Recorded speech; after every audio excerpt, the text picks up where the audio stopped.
logistique dimanche dernier. C'est pour cela que je n'ai pas pu être en distanciel avec vous, en ligne avec vous.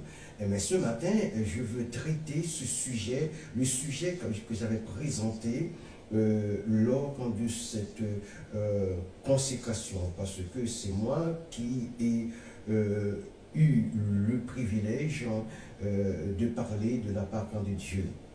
Alléluia. J'aimerais lire avec vous le texte que j'avais lu en cette circonstance. Ce texte se trouve dans Actes des Apôtres, chapitre 6. Je lis les versets.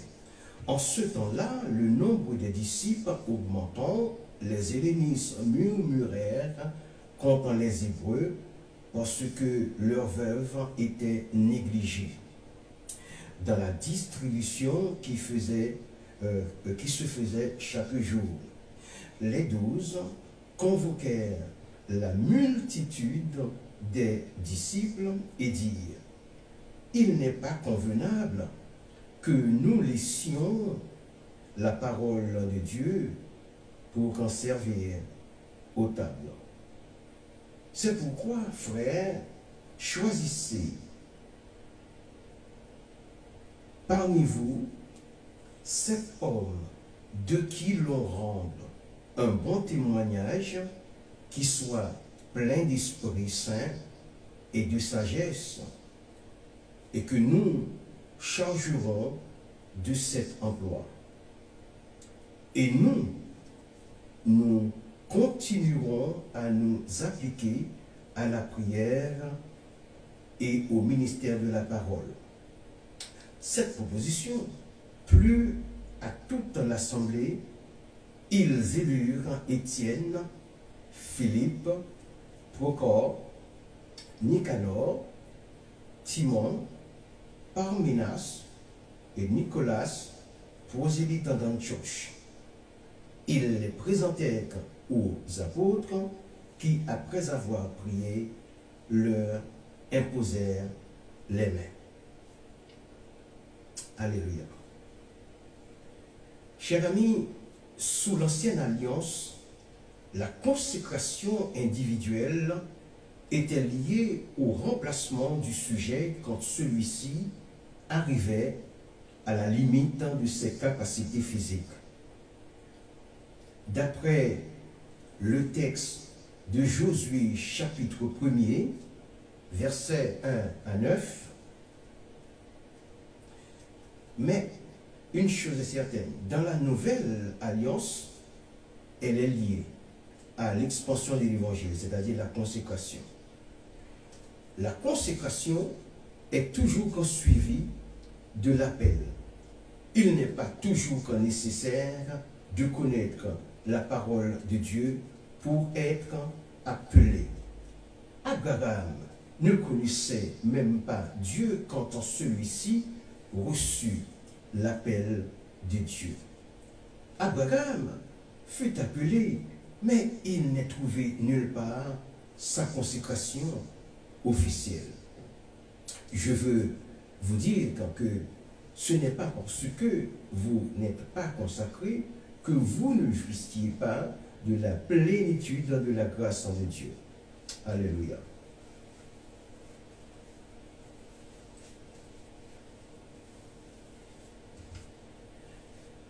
Le seul acte officiel dont bénéficiait Abraham fut une bénédiction qu'il reçut par un mystérieux roi sacrificateur du nom de Melchisédek, d'après Genèse chapitre 14, verset 13.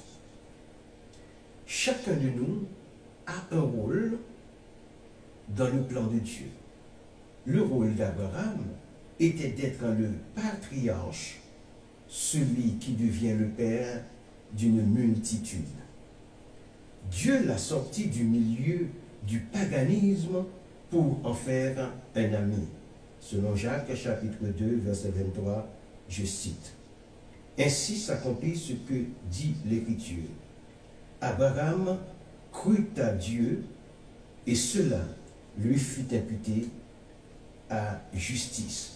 Et il fut appelé ami de Dieu. Fin de citation.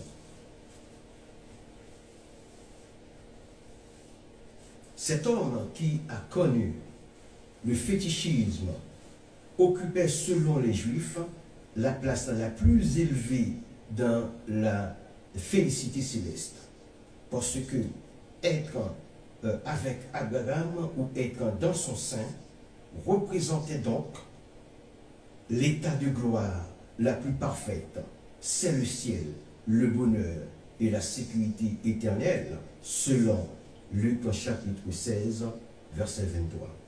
Donc, Abraham était mis à part d'entre les Chaldéens, voire même le seul parmi les fétichistes dont Térak, son père, fut un adepte.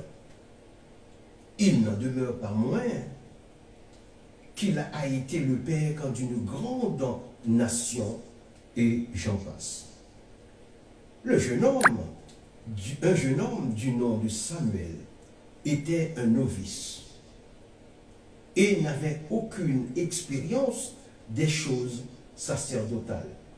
Il entendait juste parler du Dieu très haut parce qu'il était sous la tutelle du sacrificateur Élie. En ce qui concerne ce jeune Samuel, sa consécration est liée à un remerciement de la part de sa mère qui était stérile, selon 1 Samuel 1, verset 5. Il a été, dès son enfance, mis à part pour Dieu. Telle fut la volonté d'Anne, l'une des deux femmes d'Elkana. Le jeune enfant fut amené dans le temple. Je parle de Samuel.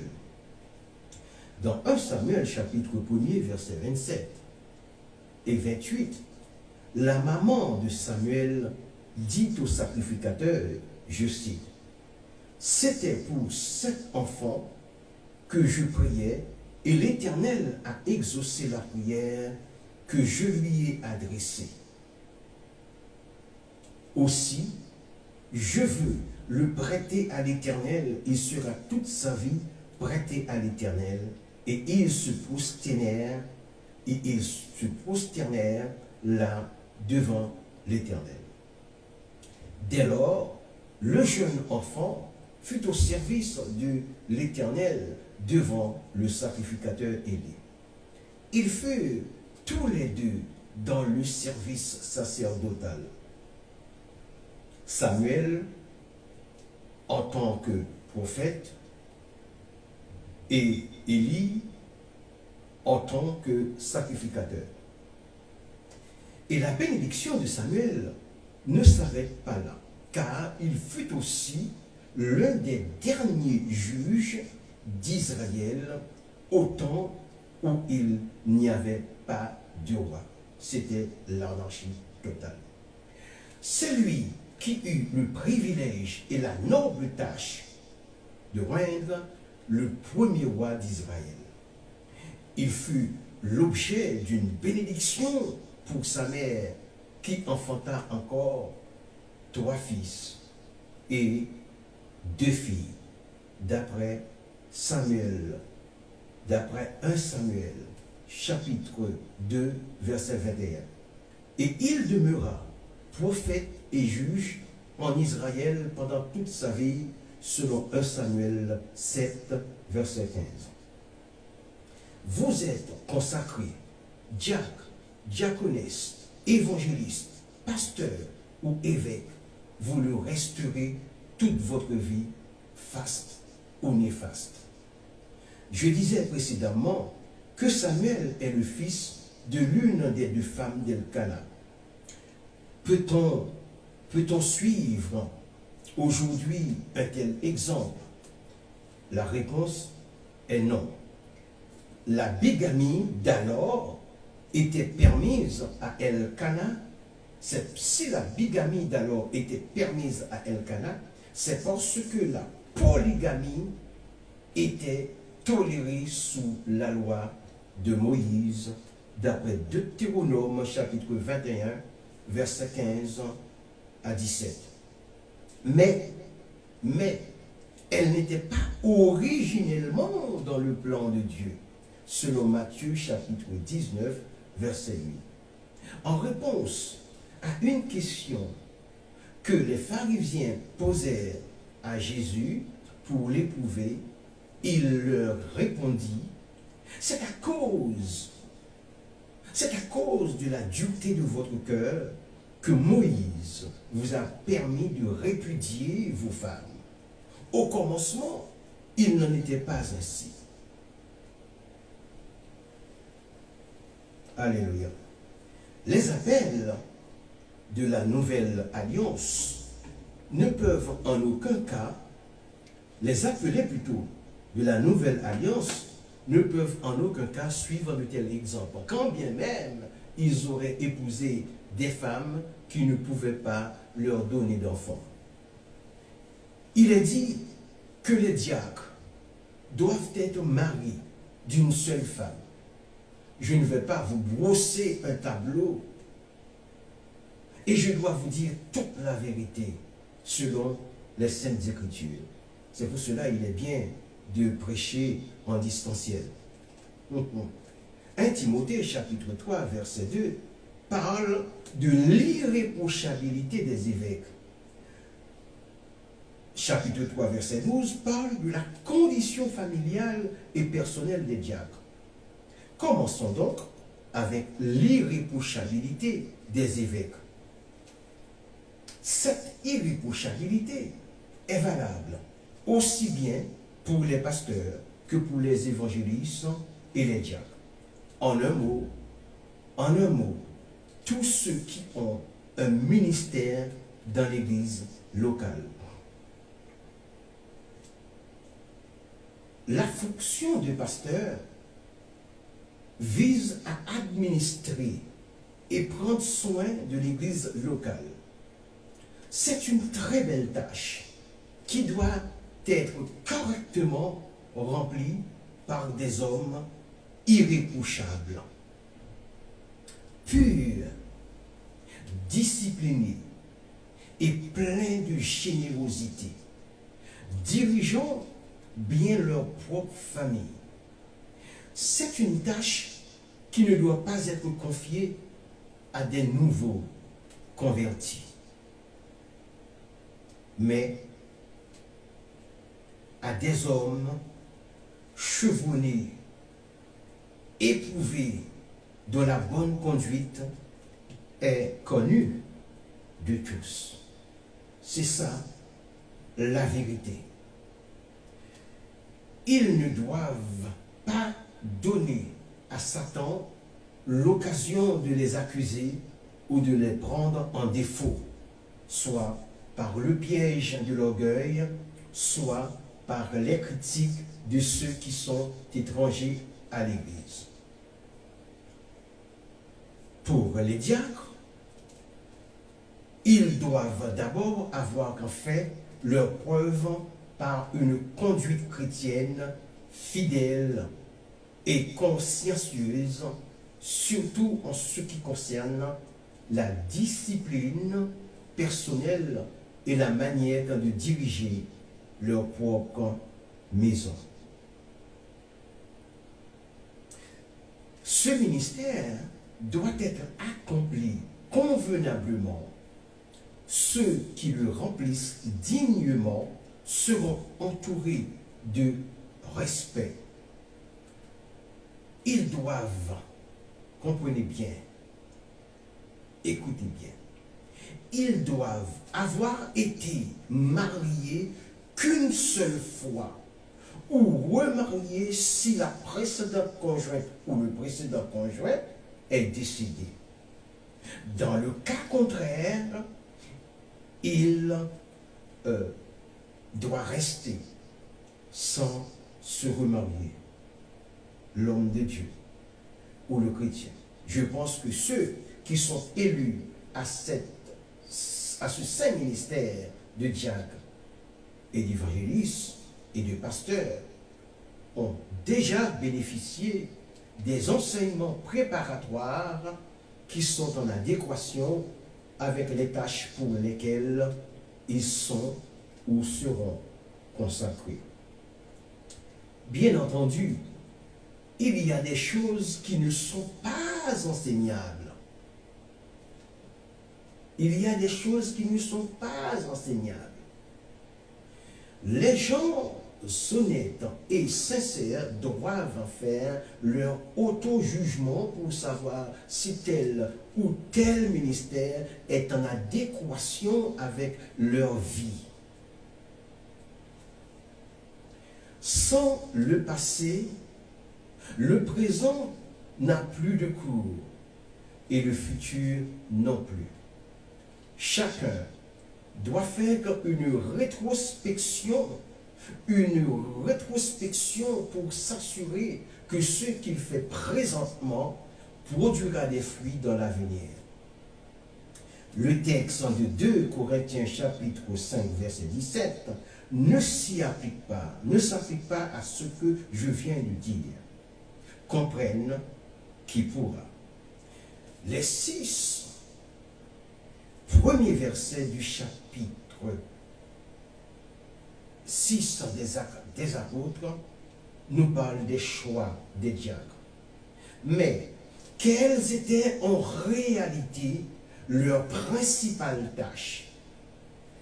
Il est fait mention du service aux tables. Est-ce la table de la Sainte Seine ou celle des présentoirs de la distribution? Pour que vous compreniez, je dois vous exposer comment se passaient les choses telles qu'elles nous ont présenté l'aspect. La vie économique de Jérusalem d'alors dépendait du temple. Les 7 diacres, choisis d'après leur nom d'origine grecque, ne pouvaient être que des hellénistes. Leur responsabilité nécessitait d'avoir des dons spirituels en plus d'une bonne réputation. Bien que la tâche de surveillant aux tables leur ait été confiée, le ministère de certains d'entre eux ne se limitait pas seulement à cette forme de service. Ce service nécessitait, premièrement, d'avoir des hommes qui pouvaient être compris. Être compris par les veuves hellénistes des pays de la dispersion ou des diasporas qui ne parlent que le grec. Deuxièmement, des hommes qui devaient agir avec équité et impartialité, ne favorisant pas les veuves hellénistes au détriment des veuves des Hébreux. Ces veuves hébreux furent des autochtones, c'est-à-dire des gens qui sont originaires du pays qu'ils habitent et qui ne parlent pas ou qui ne parlent que l'araméen, ils ne parlent pas le grec. Servir aux tables en question ne peut s'agir que des grandes tables sur lesquelles étaient entreposées des vives, des provisions nutritives, etc. Et les 2 groupes de veuves s'y présentèrent pour en recevoir individuellement une part. Alléluia. Que le nom de notre Seigneur, quand Jésus, soit béni. Oh, alléluia, alléluia. Si de nos jours, il faut avoir des diacres à la table de la Sainte Seine, cela n'a rien à voir avec les tables sur lesquelles étaient entreposer des denrées, blé, huile, maïs, riz et autres choses pour distribuer à la communauté. Dans les choses du Seigneur, il faut avoir des hommes consacrés. Pas des hommes qui prennent la Sainte Seine en otage, comprennent qui pourra. Le trésorier du temple est un diacre. La secrétaire est une diaconesse. Celui qui prépare la Sainte Seine est un diacre auquel peut être attribué un ministère plus large comme celui d'Étienne et de Philippe. L'une des plus authentiques consécrations fut celle de l'apôtre Paul. Quand le Seigneur Jésus l'appela, il n'était pas consacré. C'est quand il arriva à Antioche que quelque temps après, le Saint-Esprit a dit « Mettez-moi à part Barnabas et Saul pour l'œuvre à laquelle je les ai appelés, selon Actes chapitre 13, versets 2 et 3. »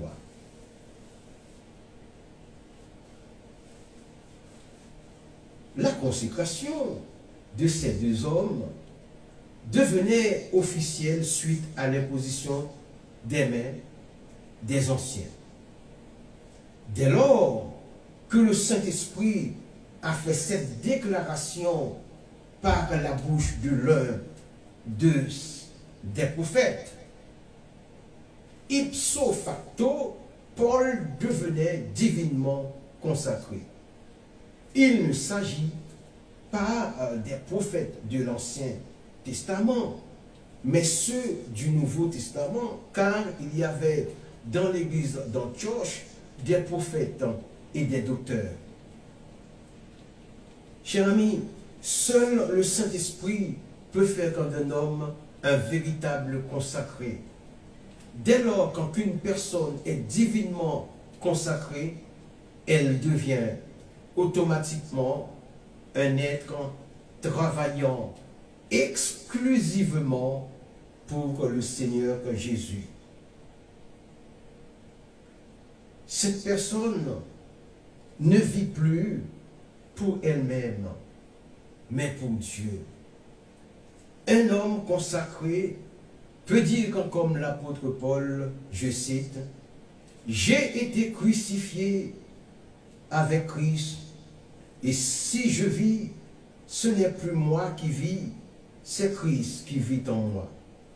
Et si je vis maintenant dans la chair, je vis dans la foi au Fils de Dieu, qui m'a aimé et qui s'est livré lui-même pour moi. » Et dans Actes chapitre 20, verset 24, je cite, « Mais je ne fais pour moi-même aucun cas de ma vie comme si elle m'était précieuse, pourvu que j'accomplisse ma course avec joie et le ministère que j'ai reçu du Seigneur Jésus, d'annoncer la bonne nouvelle de la grâce de Dieu. » Les 7 hommes choisis pour secourir les veuves et les indigents de l'Église primitive étaient des diacres, bien que ce titre ne leur soit pas donné dans Acte 6, chapitre 1er et à 6. Chapitre 6, versets 1 à 6. Donc le mot diacre est absent dans ce chapitre. Le soin qu'il devait prodiguer aux pauvres ne leur enlevait point le privilège de parler pour Christ en public. Étienne et Philippe remplissaient aussi les fonctions de prédicateurs et d'évangéliste. Par conséquent, il exerçait un don personnel plutôt qu'il ne remplissait une tâche officielle. Donc, parmi les 7 hommes choisis, il y en a 2 qui furent des évangélistes. Vous pouvez savoir prêcher et ne pas être appelé en tant que prédicateur. Vous pouvez aussi savoir expliquer les lignes des Saintes Écritures et ne pas être appelé au ministère de docteur des Saintes Écritures. Vous pouvez être un recteur dans un centre de théologie et ne pas être appelé au ministère ecclésial. Éphésiens 4, verset 11, je cite.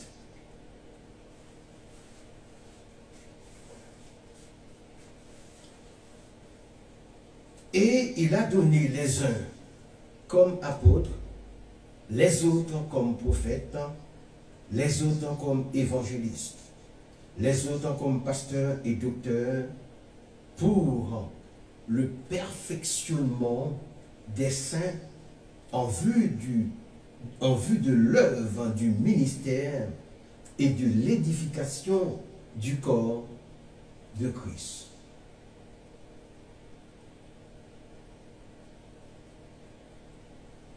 Puisse chacun rester là où le Seigneur l'a placé, exercer la tâche qui lui est officiellement octroyée. Car Dieu n'est pas un Dieu de désordre, mais de paix, comme dans toutes les églises des saints, selon 1 Corinthiens chapitre 14, verset 33. Nombreux et nombreuses sont ceux et celles qui peuvent manifester le désir d'empiéter sur une tâche qui ne leur avait pas été stipulée. Et ce n'est pas mauvais en soi, loin de là. Mais est-ce que c'est dans la volonté de Dieu? Paul nous exhorte dans 1 Corinthiens chapitre 7, verset 17, je cite, « Seulement que chacun marche selon la part que le Seigneur lui a faite, selon l'appel qu'il a reçu de Dieu. C'est ainsi que je l'ordonne dans toutes les églises. » Maintenant, allons consulter l'évangéliste Matthieu dans le chapitre 4, verset 18 à 22 de son évangile. En commentant le verset 19, j'ai compris que cela doit être aussi interprété sur le plan spirituel. Laisser derrière soi la technique du monde matérialiste pour un monde immatérialiste, c'est-à-dire le monde spirituel, pour gagner des âmes pour Christ. Il faut vivre dans la sphère spirituelle.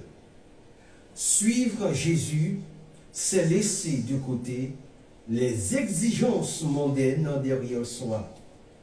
C'est se débarrasser des vieilles habitudes. C'est savoir bien gérer nos temps libres. Celui ou celle qui suit Jésus prend toujours un plaisir pour parler de lui au moment opportun, non pas pour faire du prosélytisme, mais pour profiter d'un moment de dîner, d'un pique-nique, d'une promenade, pour ouvrir un dialogue spirituel avec nos connaissances fraîchement rencontrées.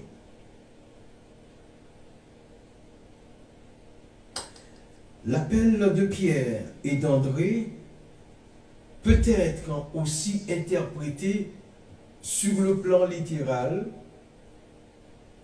si nous considérons que ce ne sont pas tous les hommes que le Seigneur appelle au ministère, mais des gens qu'il choisit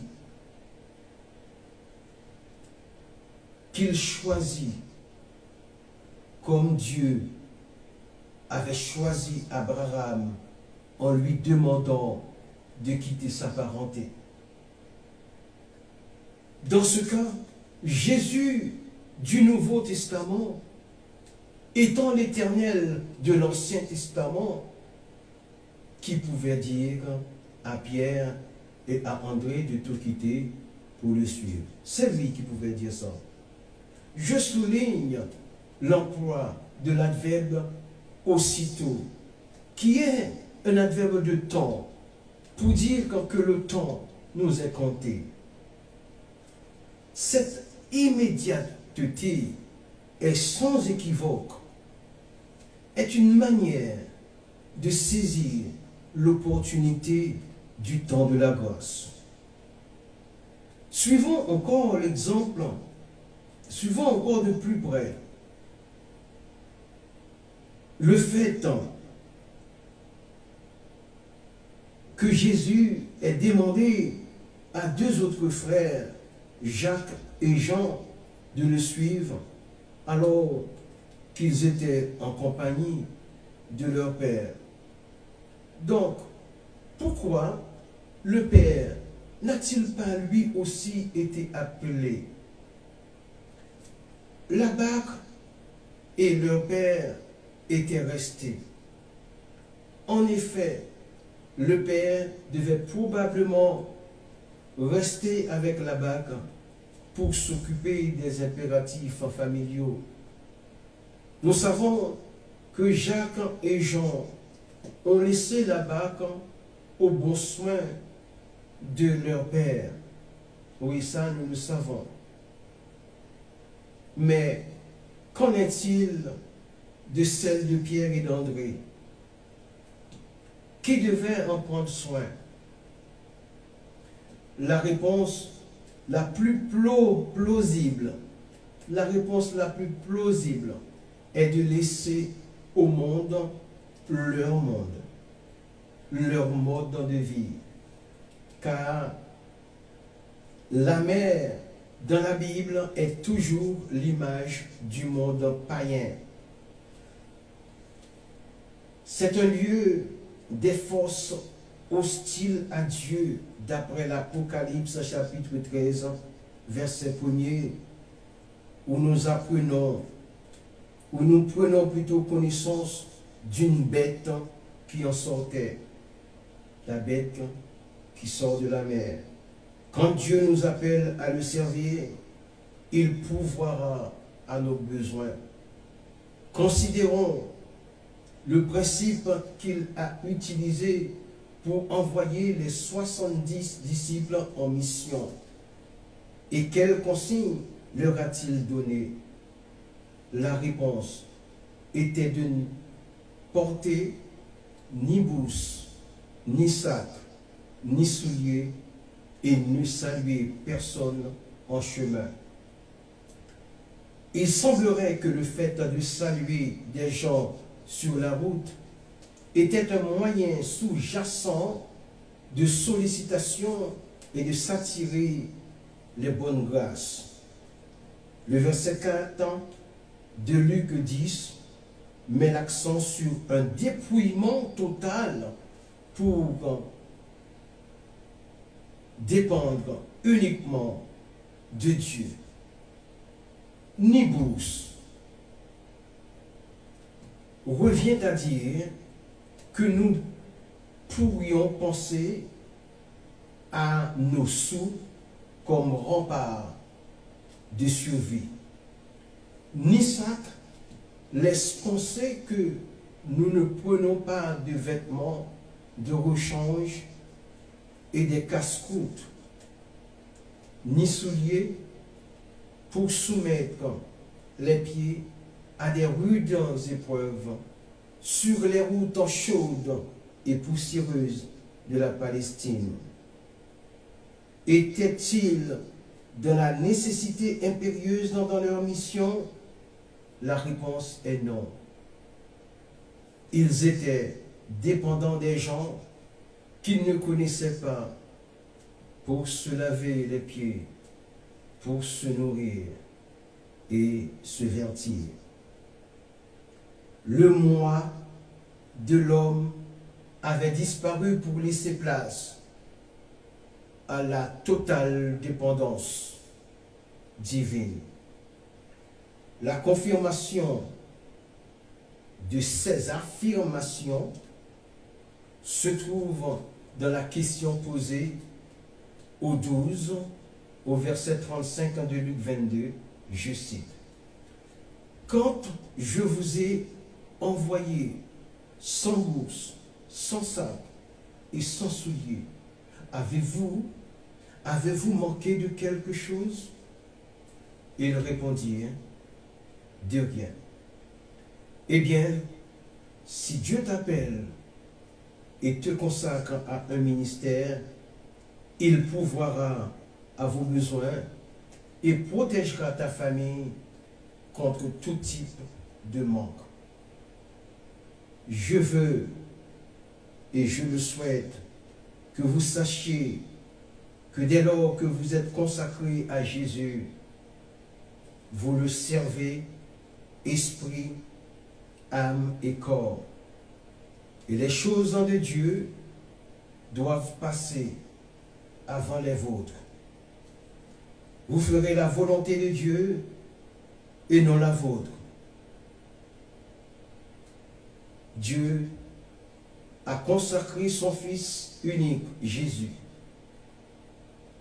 Jésus a consacré les apôtres, en commençant par Pierre, en lui disant 3 fois, « Paix mes brebis ». Les apôtres ont établi des pasteurs par voie de consécration, et les pasteurs d'aujourd'hui consacrent d'autres pasteurs, évangélistes et diacres.